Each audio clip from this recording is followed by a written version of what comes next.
अब ये पछतावे के अलावा और कोई मेरे को सोच नहीं है। पछतावा मुझे पीएचडी नहीं करना चाहिए। मैंने क्यों किया जब मैं इससे फ़ायदा नहीं ले सकता।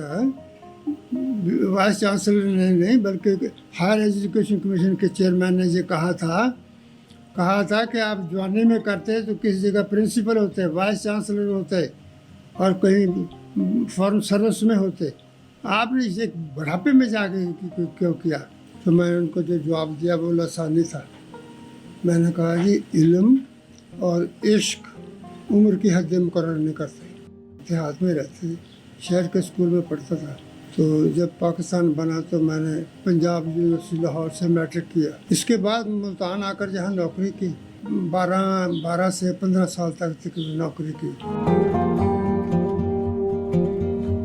जब मेरा वाइवा हो रहा था पीएचडी का तो हायर एजुकेशन कमीशन के चेयरमैन ने मुझसे पूछा, बाबा जी आपका एक पाँव तो कब्र में है, दूसरा बाहर है, आपने बुढ़ापे में पीएचडी करके क्या किया, क्या चाहते हैं आप?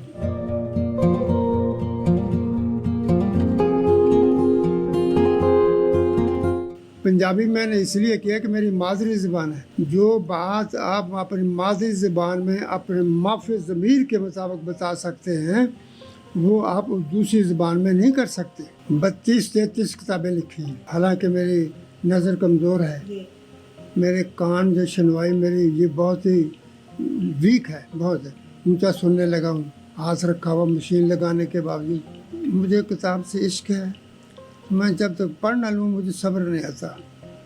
मैंने ऐसी किताबें पढ़ी हैं जो इर्रेलेवेंट हों।